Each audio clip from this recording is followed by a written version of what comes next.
Good morning, everybody. Happy Tuesday. It's now dark out when I'm up doing this stuff. Actually, been up for a little bit today. I like it better in June when it's light out. So, 5 days of business mastery. And, the first time I attended this event was in 2017. And I had run my own business quite successfully for 25 years. And in the first 3 hours of the 5-day event, I realized that I knew absolutely nothing about running a business. My partner at the time and we loved what we did. We were good at it, and money happened, and we would pay our bills and then pay ourselves if there was money left over, and we had no clue as to how to do it. And business is an intellectual sport. And if you're gonna run your own business, you got to learn the systems that you have to put into place in order to successfully do that. Because what typically happens is people run their own business and they don't know how to keep score of what they're doing. And imagine if you were playing a game and you had no idea if you were winning and losing. So think about it this way. The guy that I love that comes and talks to us is Keith Cunningham. You've heard me say his name, go buy his books. But he said it this way. He said, imagine that you went bowling, but there was a sheet in between you and the pins. And you couldn't see what pins you knocked down.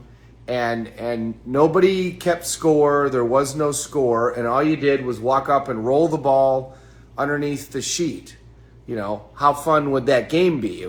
It wouldn't be a lot of fun. Well, that's what a lot of people do in business. That's what I did in business is they go to, they find something they're passionate about, which is why they get into it, and they go do the business, but they have no idea how to keep score. And keeping score in business is accounting. And most business owners, and I was included in this, are not interested in looking at the score because they're not interested in dealing with accounting, and they're not interested in numbers, and they're not interested in anything like that. It's just like if you're going to get in shape, you got to pay attention to the scale. You got to pay attention to your body mass index and your fat content, and you got to pay attention to your calories. The people that get in ridiculous shape that you see on Instagram, they keep score. They take a look at what they're eating every day, and it isn't throwing a dart at a board. The people that are very good with their money, they keep score. They look at their money. They plan out their investments. They take time to make sure that their investments are in the right place. So the lesson is, whatever it is that you're going to do, you got to have a plan and a system in order to be successful at it. Even if it's a relationship, you got to have a plan and a system. And in a relationship, it would be, what is the love language of the person that you're in the relationship with? What are their triggers to make them feel like they're significant to you and you care about them? Because if you don't pay attention to that, what you're going to do is you're going to do to them what your trigger is, which is great for you but doesn't do anything for them maybe. You might be the type of person that in order to feel love, the person has to tell you that they love you. But you might be in a relationship with a person that in order to feel love, they want things. Some people want gifts. That's their love language, is if you buy me a gift, it doesn't have to be an expensive gift, but if you buy me a gift, then I feel loved. So if you have those two people together and they're not paying attention, they're not keeping score, they don't understand the other person, one's going to buy the other person gifts to show them that they appreciate them, which isn't going to mean anything to the person, and the other person's going to say to them all the time how they care about them, which isn't going to mean anything to that person. So over time, even though they're doing all of these things, the other person that they're in a relationship with is not going to feel like they're connected. They're not going to feel like they're appreciated. They're not going to feel like they're loved. So when it comes to business, if you're going to run your own business, you got to keep score. And if you're working in a business with somebody and they don't keep score, they don't know their numbers, they don't pay attention to how the whole thing works, they don't pay attention to where their money's going, then that business is probably going to have problems. It might do well for quite a while because the person's so talented, but eventually it's going to have problems. And again, I love the adage of the difference between somebody who's good at something and somebody who's great at something gets out of town. The person that's great at something goes and learns from people who have figured it out. There's people out there that have spent their whole life learning one little area. So like in business, they've learned accounting, they've learned marketing, they've learned social media, they've learned how to create websites.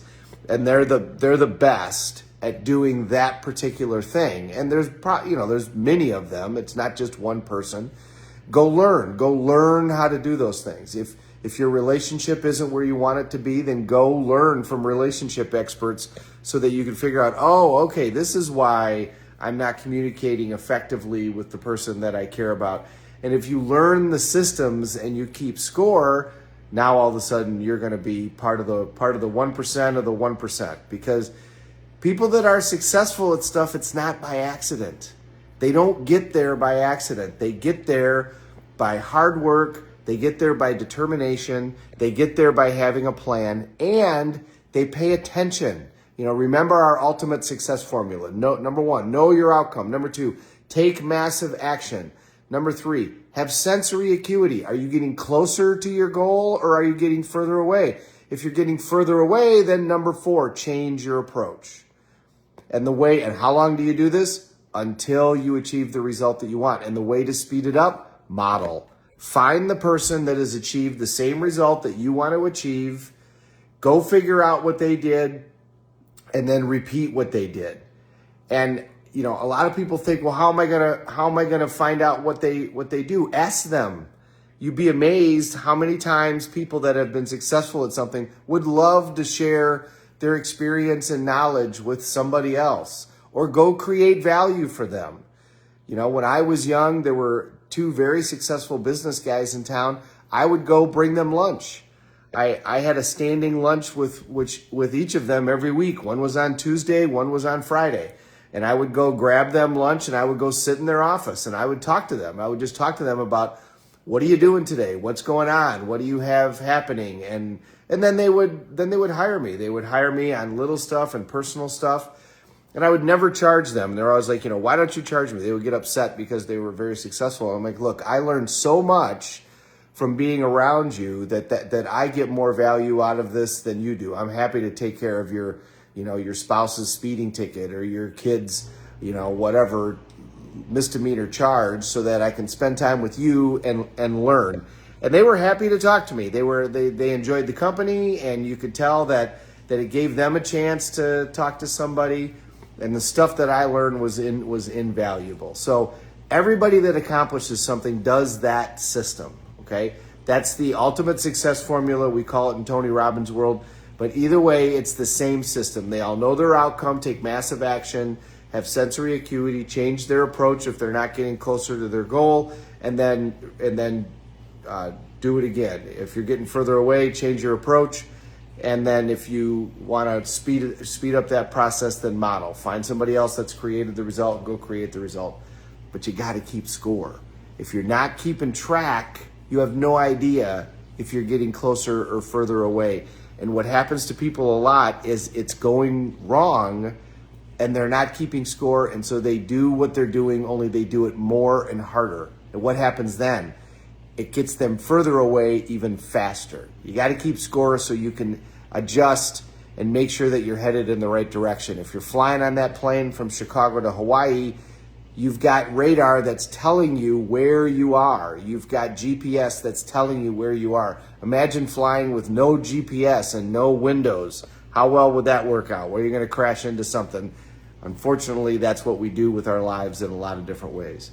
Have a great day, everybody. Great to see you. Thank you so much for watching. We're all in this together. Let's take care of each other.